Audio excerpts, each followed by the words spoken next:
नमस्कार। दैनिक उत्तम हिंदू टीवी देख रहे सभी दर्शकों का बहुत बहुत स्वागत। मैं हूं रचना सेवक और हम एक बार फिर से हाजिर लेकर अपना खास प्रोग्राम चर्चाएं खास। और अपने इस प्रोग्राम में हम अपने राज्य देश विदेश से जुड़े हुए कुछ अहम मुद्दों पर चर्चा करते हैं, बातचीत करते हैं। चर्चा के लिए हमेशा हमारे स्टूडियो में मौजूद रहते हैं दैनिक उत्तम हिंदू टीवी के मुख्य संपादक इरविन खन्ना जी। आज भी सर हमारे साथ हमारे स्टूडियो में। सबसे पहले सर का बहुत बहुत स्वागत। और आज प्रोग्राम चर्चाएं खास की शुरुआत सुप्रीम कोर्ट के आए फैसले के साथ। सर, सुप्रीम कोर्ट ने अनुसूचित जाति और अनुसूचित जनजाति को कोटे को मंजूरी दे दी है। कोर्ट का कहना है कि कोटे में कोटा असमानता के खिलाफ नहीं है और सुप्रीम कोर्ट के फैसले के बाद एससी और एसटी की जातियों के इसी 22.5% के आरक्षण में ही राज्य सरकारें एससी और एसटी के कमजोर वर्गों का अलग से कोटा तय करेंगी। तो इस फैसले का राज्यों की राजनीति पर क्या असर पड़ेगा? देखिए, पहले तो इस जो मुख्य न्यायाधीश है हमारे सर्वोच्च न्यायालय के, उनके अध्यक्षता में जो 7 जजों की जो संविधान पीठ बनी थी, तो 6-1 से जो फैसला आया। तो ये इसकी पृष्ठभूमि ये है कि पंजाब में जब ज्ञानी दयाल सिंह मुख्यमंत्री हुआ करते थे तो उनके सामने ये बात उठी थी कि मजहबी सिख और वाल्मीकि जो समुदाय है, दलित और पिछड़ों में जो आते हैं, इनको जो आरक्षण का लाभ नहीं मिल रहा है। यहाँ पे सिर्फ रविदासिया जो समुदाय है जो वो और जो पृष्ठभूमि यही है कि चमड़े का जो काम करते थे वो जैसे जैसे चमड़े की ट्रेड होती गई तो उनके पास पैसा भी आता गया और वो आप अमीर भी होते गए। तो इस तरह उनको रविदासिया कम्युनिटी राजनीतिक और से भी, सामाजिक भी और आर्थिक रूप से वो संपन्न होती गई। और मजहबी सिख और जो वाल्मीकि ये नगर निगमों में काम करते थे, उस हिसाब से ये पीछे रह गए। तो उस समय उन्होंने ये आदेश दिया कि 12.5% पंजाब में, 32% सबसे ज़्यादा मैं ख्याल नॉर्थ इंडिया में पंजाब में ही है दलित और पिछड़े जो है। तो उन्होंने 12.5% का आदेश दे दिया 1975-76 में। तो ये 2004 तक रहा। 2004 में फिर एक संविधान पीठ बनी जिसने ये फैसला के 5 सदस्यीय जो थी उन्होंने कहा कि नहीं, राज्य के पास नहीं, ये केंद्र के पास है जो निश्चित करना है कि कौन सी जाति पिछड़ी है, कौन सी दूसरी है।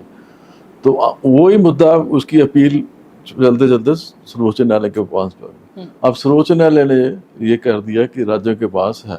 उसका लक्ष्य जो यही जो भावना उन्होंने आदेश में दी है कि आरक्षण का जो पर्पस था वो यही था कि जो गरीब और पिछड़े हैं उनको, दलितों में जो है उनको मिले। जो स्थिति ये बन गई कि आज 70 साल बाद हम 7-10 आज़ादी के बाद देखें तो अगर पंजाब के उदाहरण में देना चाहूँगा कि अब जितने IAS, IPS या PCS में भी ले लें तो उसमें रविदासिया कम्युनिटी के ही डोमिनेट करते हैं। 97% में से 1-2-3% होंगे जो मजहबी सिख या वाल्मीकि जो अधिकारी भी हैं। अच्छा, एक तो पहलू ये हो गया कि उनका हो गया। दूसरा पहलू ये है कि जिनकी 70 सालों में जिनकी 3-3 पुश्तों ने IAS, IPS, डॉक्टर बन के या और प्रिंसिपल प्रोफेशनल लाइन में चले गए, और एक वो परिवार है जो गांव में रहता है, दलित है, वो भी उसी जाति का, वो भी उसी जाति का, वो दिहाड़ीदार है, उसके बच्चे को ना तो वो शिक्षा मिली, ना उनके बच्चों के साथ वो कम्पीट भी नहीं कर सकता। तो ये स्थिति ऐसी थी जिसी को रखते हुए मुख्य न्यायाधीश और अन्य जजों ने कहा कि ये स्थिति को समानता का दिखा रहा है, वो यहाँ पे नहीं है, वो एक वन साइडेड हो गया सारा काम। तो उसके लिए अब ओबीसी में जब हम जाते हैं तो ओबीसी में सेंट्रल गवर्नमेंट ने भी ये रखी हुई है कि एक क्रीमी डिग्री रखी है कि 8 लाख से ऊपर जिसकी आमदनी है वो बाहर हो गया, उसको रखेगा। तो ये स्थिति मैं समझता हूँ कि दलित और पिछड़ों में भी ये आ गई है कि अब जिनकी 2 पीढ़ी या 3 पीढ़ियों ने IAS बन गए, अधिकारी बन गए, डॉक्टर बन गए, शिक्षित हो गए और नौकरियां सरकारी मिल गई या काम धंधे उनके अच्छे हैं, तो एक आर्थिक रूप से वो संपन्न है, तो उनको एक क्रीमी लेयर से बाहर आरक्षण के बाहर निकाला जो पिछड़े हैं उनको। और ये स्थिति केवल पंजाब की नहीं है, मध्य प्रदेश में भी है, बिहार भी है, महाराष्ट्र भी यही है, राजस्थान भी यही है, उत्तर प्रदेश भी यही है। जो 2-3-4 जातियां जो डोमिनेट करती हैं वो उनको लाभ आरक्षण का मिलता चला जा रहा है। जो दूसरे 95-96% छोटी जातियां या उन जातियों में भी आगे जाती है, एक मैंने दलितों में भी दलित, वो उसमें ये लिखा था कि वाल्मीकि जो दलितों में भी दलित है। तो ये स्थिति दूर करने के लिए मैं समझता हूँ कि एक अच्छा कदम है, जो समय की मांग थी न्यायपालिका ने समझा, लेकिन इसका दूसरा पहलू भी ये है हम्म, कि ये एक दुरुपयोग भी राजनीतिक हो सकता है। राज्य सरकार ने इसका दुरुपयोग भी कर सकती है इस अधिकार का। हम्म, और तीसरा जो पहलू ये है कि ये दलितों में भी आपस में क्लैश शुरू हो, उनकी भी लड़ाई शुरू हो। अधिकार सबके मांगने हैं, सरकारी नौकरी है, ये 3 एंगल है। और अभी न्यायपालिका ने ये कहा है कि राज्य सरकार वो करे तो उसके साथ सारे फैक्ट्स दे, क्यों करने जा रहे हैं उसके फैक्ट्स दे था। तो फैक्ट्स की मैनिपुलेशन की गुंजाइश है, पॉलिटिकल विल जहाँ पे है वो कर जाते हैं। तो ये भी सुनिश्चित होना चाहिए कि कोई विम्सिकली, कोई जैसे कहते हैं मनमर्जी से कोई ऐसा काम ना करे राज्य सरकार जिससे कि वो समाज में तनाव पैदा हो। बाकी जो अगर ये करते भी हैं तो मैं समझता हूँ कि 2-4 साल 5 साल में राजनीतिक रूप से उनको नुकसान होगा, और ये राजनीतिक दल जो भी करेगा, जो व्यक्ति उसको भी अल्टीमेटली नुकसान होगा। पर कुल मिला के मैं ये कह सकता हूँ कि समय की मांग थी, इसको केंद्र सरकार को भी और प्रदेश सरकारों को भी इसको विचार कर इसका एक ऐसा ठोस कदम उठाना चाहिए ताकि ये एक जो गरीब और पिछड़ा जिसके लिए जो लक्ष्य था आरक्षण का वो मिल सके, और जो जिनकी 3-3 पीढ़ियाँ या 4-4 या 2 पीढ़ियाँ भी आ गए तो वो उनका और उनका रहन सहन खान पीन सब कुछ बदल चुका है। बिल्कुल। तो वो चीज़ ध्यान में रखते हुए इस फैसले को इम्प्लीमेंटेशन पार्ट इसकी की जाए। जी, आगे प्रोग्राम चर्चाएं खास में बात करेंगे बाढ़ और भूस्खलन से आई आपदा की। सर, देश के कई राज्यों में बाढ़ और भूस्खलन से काफ़ी सारी जानें चली गई हैं, कई लोग लापता हो गए हैं। तो ये प्राकृतिक आपदाएं मानव जाति के लिए खतरे की घंटी हैं। आप इसके बारे में क्या कहेंगे? देखिए, ये हिमाचल प्रदेश, बिल्कुल, उससे पहले केरला, बिल्कुल, फिर उत्तराखंड, अभी दिल्ली बाढ़ आई तो 3 IAS ऑपरेशन जो तैयारी कर रहे थे वो गए। इसी तरह का केस राजस्थान में भी आया। तो कारण इसके 2 है। एक तो है नेचर, प्रकृति का प्रकोप है, उसमें तो हम उसका मुकाबला नहीं कर सकते क्योंकि ये प्रोसेस पिछले 100 साल से चला है। जो जलवायु परिवर्तन आ रहा है, अरब सागर का क्षेत्र जो कहते गर्म हो रहा है, उसका परिणाम ये है कि जब वहाँ से हवा उठती है तो एकदम बारिश इतनी तेज़ी से आती है और इतने थोड़े समय में इतनी तेज़ी से आती है तो उसे संभालना मुश्किल हो जाता है। और दूसरा जो कारण जो है वो मानवीय कारण है, जिसपे कम से कम उस पर तो हम कर सकते हैं। वनों की कटाई है, निर्माण है, सड़कें बन रही हैं, जब कंक्रीट के जो घर भी जो नए बन रहे हैं। अब आप इसको नोट करिए, जहाँ भी भूस्खलन हुआ पहाड़ों में वहाँ पे हुआ ज़्यादा हुआ है, जहाँ पे नए निर्माण हुआ है या सड़कें बनी या वन कटे वहाँ पे ज़्यादा, क्योंकि एकदम बारिश का पैटर्न बदला है। बारिश एकदम तेज़ आती है और थोड़े समय में आती है। पहाड़ के जब वृक्ष कट जाते हैं, सड़कें कटी है, वो कमज़ोर हो जाता है पहाड़, तो ज़्यादा जब जोर बादल फटते हो तो सारा एकदम तबाही लेके आ जाता है। तो ये एक दूसरा पहलू ये है कि जो टूरिज्म के पास जो है पहाड़ी इलाके सारे, पर्यटन को ज़्यादा जोर दिया जा रहा है। तो सरकारों को कम से कम ये ध्यान में रखना चाहिए कि अगर पर्यटन को उनका रेवेन्यू है पर उसको इस हिसाब से रखें कि इतने आने हैं, फिर वो अपने केंद्र और बढ़ाएं। अब है क्या कि जो पर्यटन स्थल है वो लिमिटेड है, पर्यटक बढ़ते जा रहे हैं, तो या तो उनकी डेवलपमेंट करें, बाहर प्रदेश अपने पर्यटक स्थल बढ़ाए ताकि उसकी हो जाए, विकेंद्रीकरण हो जाए पर्यटकों का। वो होता नहीं, एक ही जगह पे दबाव बढ़ता जा रहा है, कंस्ट्रक्शन भी होती जा रही है, वन भी कटते चले जाए, सड़कें भी बन जाए। तो उसका परिणाम ये है कि फिर एकदम जब तबाही आती है तो हम बेबस हो जाते हैं। अब ये कोई पहली दफा नहीं हुआ, हर मानसून मौसम में ऐसी चीजें घटनाएं होती हैं। पर सर, इस पर थोड़े ही समय में 5 बार बादल फटा, इसकी वजह से हिमाचल में तो एक ही दिन में 3 जगह पे हो गया, कुल्लू मनाली शिमला ये सारे इधर हो गया। तो इसका ये है कि एक दूसरा पहलू ये है कि आपदा को लेके जो राज्य सरकारें हैं उनको अपने प्रबंध और ज़्यादा मजबूत करने पड़ेंगे, क्योंकि राज्य सरकारें अभी इस रूटीन में लेती हैं, अभी कभी कभार आने वाला है। पर ये मैं समझता हूँ कि सिलसिला इतना रेगुलर हो जा रहा है, लगातार आ रहा है, तो राज्य सरकारों की जिम्मेवारी बनती है कि ये आपदा जो प्रबंध है उनको बहुत जल्द और ठोस तरीके से लेके आए ताकि जान माल की हिफाजत हो सके। ये सिर्फ केंद्र से मांगे या उन्हें अपने लेवल पे पहले एक योजनाबद्ध तरीके से हो कि अगर आए तो हमने ये करना। तो ये एक मानवीय पहलू पे हम कर सकते हैं, नेचर के साथ तो कोई लड़ नहीं सकता। नेचर का तो हमारे यही कहा कि इंसान की प्रकृति के साथ मिलनी चाहिए, प्रकृति से टकराव नहीं होना चाहिए। ये चीज़ हमें बुनियादी समझनी चाहिए कि प्रकृति के साथ छेड़छाड़ जितनी हम ज़्यादा करेंगे उसका जो पलटवार है उसको हम बर्दाश्त नहीं कर सके। ये हाल के जो घटनाएं सारी हुई हैं उससे ये संदेश मिलता है। बाकी सरकार और समाज दोनों को, समाज को भी समझना चाहिए, क्योंकि हम जाते हैं पर्यटक के रूप में तो वहाँ में प्लास्टिक गंद बला जो भी है वहाँ पे छोड़ के आते थे, पहाड़ पे छोड़ आते हैं। अब उतनी ऊंचाई पे कोई सफाई कर्मचारी तो जा नहीं सकता जो प्लास्टिक हो, वो अल्टीमेटली वही नुकसान करता है। प्लास्टिक जो नदी नालियों में आता है सारा करता है।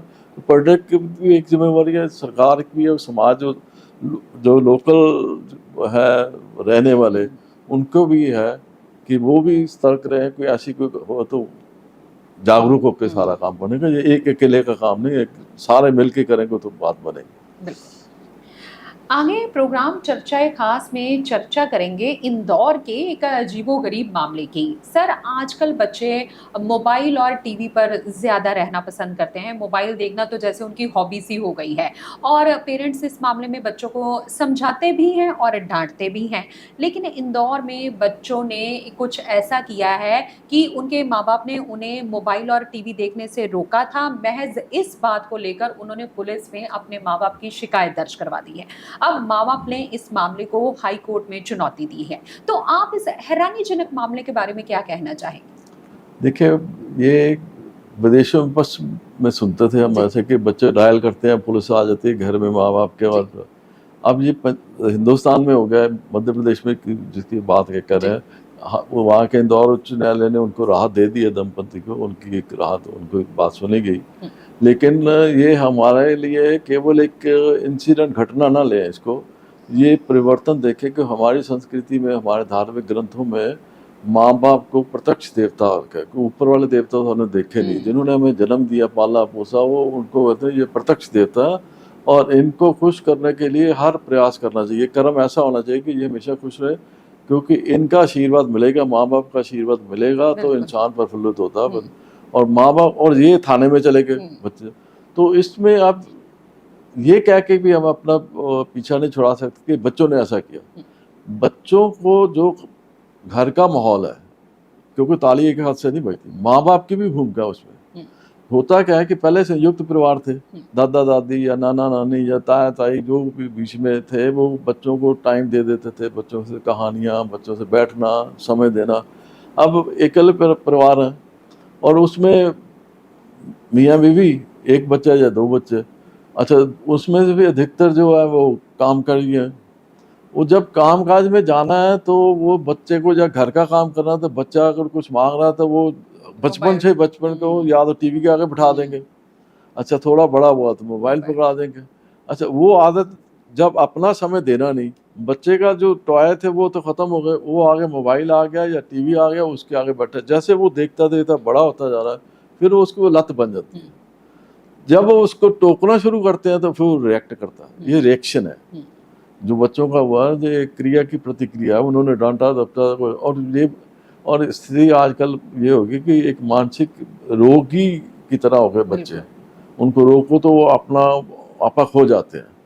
तो ये एक गंभीर है, क्योंकि हमारी संस्कृति जो माँ बाप को देवता के रूप मानते हैं, और उस स्थिति में थाने तक जाना एक बड़ी अजीबोगरीब, पर ये एक जो है इंडिकेशन है हमें समाज को कि इस चीज़ को देखे, क्योंकि बच्चों को ये समझाना पड़ेगा कि ये आभासी दुनिया है, सोशल मीडिया पे कुछ नहीं है। हमारे तो पहले ये कहते थे कि रिश्तेदारों से ज़्यादा नज़दीक पड़ोसी का महत्व है, जिसको आवाज़ से दुख सुख में आ जाएगा। तो ये तो रिश्तेदार भी नहीं, आभासी दुनिया, कोई 7 समुंदर बाहर बैठा, आप उसे गेम खेल रहे हो, आपको कुछ तकलीफ है ना, वो आ सकता ना जा सकता, ना आप उसको जानते हैं ना। तो ये एक आभासी दुनिया, उसमें एक देखो आपके स्वास्थ्य पर भी, आप बैठे बैठे खाए भी जा रहे हो, कोई एक्सरसाइज नहीं बच्चों को, तो मानसिक जो तनाव भी बढ़ रहा है और शारीरिक खराब है। और मैं जो दूसरी बात मैं समझता हूँ बहुत महत्वपूर्ण है कि हमारे देखो पश्चिम और पूर्व का अंतर क्या है। पश्चिम में इंसान को, व्यक्ति को इकाई मानते हैं, हमारे यहाँ परिवार को इकाई मानते हैं। अकेले व्यक्ति को इकाई नहीं मानते, हम परिवार को एक यूनिट मानते हैं। और परिवार जो है वो समाज का आधार है। अगर हमारे परिवार कमज़ोर हो जाएंगे तो इसका मतलब हमारा समाज कमज़ोर हो रहा है। ये समाज की कमज़ोरी है जो बच्चे थाने तक गए हैं, क्योंकि ये परिवार की कमज़ोरी आगे समाज में, और फिर इसका जो परिवार में तनाव बनता है वो समाज में भी आएगा। क्योंकि आज का बच्चा जो 18-20 साल का जब बाहर निकलेगा समाज में, तो वो मोबाइल और उसमें जो गेम है वो नेगेटिविटी ज़्यादा है, क्लिक मारेंगे तो और बंदूक चलो ये सारे। पंजाब में भी ये गानों में यही थी, इसलिए पंजाब में ये अभियान चला था कि ये बंदूक गोली का आने वाला काम बंद होना चाहिए बिल्कुल, गानों में। बिल्कुल। तो ये जो मोबाइल और सोशल मीडिया पे भी ज़्यादा यही चीज़ है। और बच्चों, अब ये चीज़ समझ के बच्चों के जो माता पिता, मैं समझता हूँ उनकी जिम्मेदारी बनती है कि वो अपने बच्चों को शुरू से ही समय दें। भौतिक सुख सुविधा मिलेगी, आप अपने करियर में सक्सेस भी हो गए, सब कुछ हो गया, लेकिन अगर आप अपने बच्चे को संस्कार नहीं दे सकते तो वो आपका परिवार भी खराब करेगा, आपका समाज भी खराब करेगा और फिर दायरा बढ़ता देश तक प्रभावित होता है। तो इसको, ये एक छोटा, मैं समझता हूँ घटना नहीं है, ये एक संकेत है हमारे पर जो समाज में परिवर्तन आ रहा है। उसको जो समाज के, मैं समझता हूँ बुद्धिजीवी हैं या जो भी कंसर्न से है, उनको आना चाहिए आगे कि ये बच्चों को किस तरह, चाहे वो साइकोलॉजिस्ट हैं उनको, क्योंकि ये एक बड़ी समस्या है। मेंटल प्रेशर अगर इसको ना अभी रोका गया तो ये आने वाले 5-10 साल में तो बिल्कुल खराब कर देगी समाज को। तो इसको एक चुनौती की तरह लेना चाहिए। ये घटना नहीं, चुनौती है समाज के लिए, तो इसको चुनौती के रूप में स्वीकार करके इसका हल ढूंढना चाहिए। आगे प्रोग्राम चर्चाएं खास में हमने चर्चा करनी है पेरिस ओलंपिक्स में भारतीय खिलाड़ियों के शानदार प्रदर्शन की। सर, पेरिस ओलंपिक्स में भारतीय खिलाड़ियों का शानदार सफर जारी है। हमारे भारतीय खिलाड़ियों ने 3 कांस्य पदक जीतकर भारत की झोली में डाले हैं। तो आप इन खिलाड़ियों के प्रदर्शन के बारे में, उनके आगे के सफर के बारे में क्या कहना चाहेंगे? देखो, इसमें तीनों जो कांस्य पदक हमें आए हैं वो निशानेबाजी में आया, और उसमें सबसे जो एक नायिका इस ओलंपिक के उभर कर आई है वो मनु भाकर है। मनु भाकर का भी हमारे वार्तालाप से पहले उसका रिजल्ट है। अभी 25 मीटर का इवेंट जो उसका सबसे फेवरेट इवेंट है, उसमें 4th रह गई। नहीं तो वो अगर इसमें लेती तो वो पहली महिला होती है। अभी भी पहली महिला है जिसने एक ही ओलंपिक में 2 मेडल लिए हैं। और मैं समझता हूँ कि इस 25 में आके थोड़ा सा दिल को दुख हुआ, अगर वो आते तो एक नया इतिहास और हमें खुशी होती है, देशवासियों को और खुशी होती है मनु भाकर में।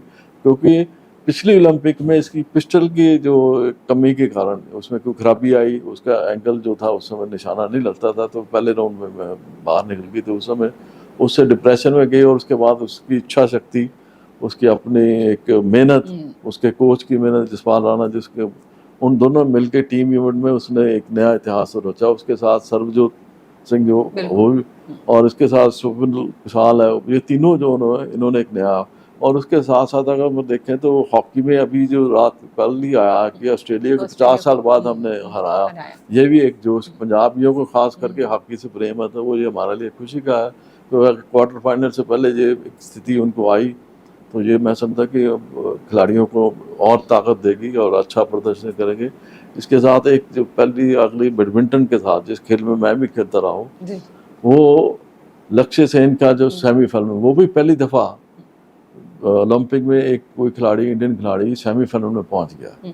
और उसका ये तो है हमारे जो खुशनुमा, जिस पे हम मान शान कर सकते हैं। लेकिन हमारे जो तीरंदाजी के दूसरे वो कमज़ोर रहे, बॉक्सिंग में रहे, इस तरह वो टेबल टेनिस के भी बत्रा ने अपना बत्रा ने वो बनाया तो सही, पर फिर भी उस जो हमें आशा थी वो पर आप, मैं समझता हूँ जो ओलंपिक में पहुंचा खिलाड़ी वो एक स्तर का तो ऊंचे स्तर का ही है, उसका मान सम्मान अपनी जगह, पर एक लक्ष्य जो हमेशा आशा देश रखता है उस पर किसी कारण, क्योंकि हालात, समय, परिस्थितियाँ के साथ खेल का परिणाम निकलता रह गए।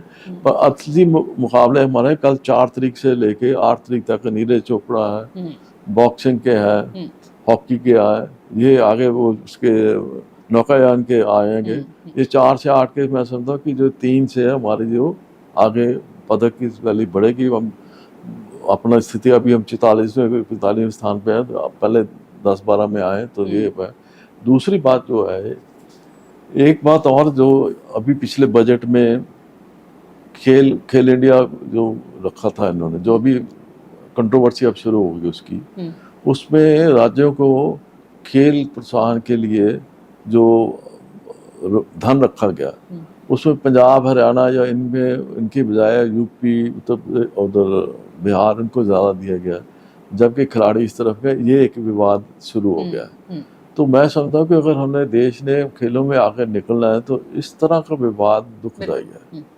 ये केंद्र सरकार को बड़ा स्पष्ट, और इस जो अब विवाद उठा उसकी स्थिति स्पष्ट करनी चाहिए कि अगर उनको दिया गया है, उत्तर प्रदेश को बहुत दिया गया, उत्तर प्रदेश के अभी जो इस ओलंपिक में गए हैं 6 गए हैं, तो हरियाणा को भी, हरियाणा के रिप्रेजेंटेशन ज़्यादा है पर उसको भी कम मिला है, हरियाणा से ज़्यादा पंजाब को मिला है। तो ये एक दूसरे पे आरोप का खेल शुरू हुआ, तो ये एक दुर्भाग्यपूर्ण बात है।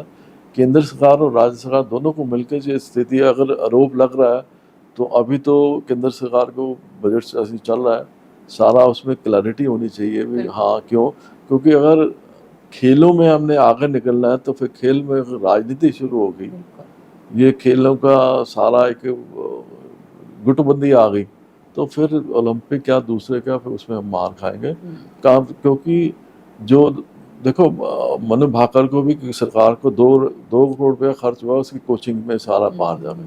इसी तरह हर प्लेयर को जो इंटरनेशनल लेवल पे जाएगा उसको पे पैसे लगने हैं। अगर राज्य सरकार को पैसे ना मिले, खिलाड़ी को संभाला ही ना गया, तो उसका फिर रिजल्ट तो कैसे लेंगे। तो ये एक चिंताजनक और गंभीर मुद्दा है, इस पे केंद्र सरकार को तत्काल कोई कार्रवाई करके सारी स्थिति स्पष्ट करनी चाहिए ताकि खेल जगत में इसको लेकर विवाद आगे ना बढ़े। बाकी शुभकामनाएं मनु भाकर परिवार को भी, जिन्होंने मेडल लिए उनको भी बधाई, उनके परिवार को सबको बधाई।